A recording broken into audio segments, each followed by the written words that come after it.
हाय, good evening. आता वाजले संध्याकाळचे 6:30 आणि मी बसले मस्त बेडवर.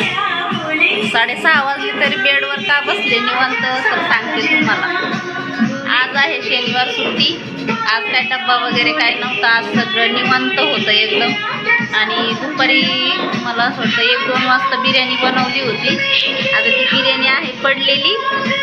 मग संध्याकाळी आता काही स्वयंपाकाचं ताण नाही काय नाही, पण तरीसुद्धा कोमलच्या पप्पांना आवडत नाही बिर्याणी, तर त्यांच्यासाठी एखादी भाकरी आणि 1-2 अंड्याची चटणी बनवून. पण निवांत आहे, काय एवढं टेन्शन नाही आज. आणि यशने बघा कसे गाणे लावून दिलेत.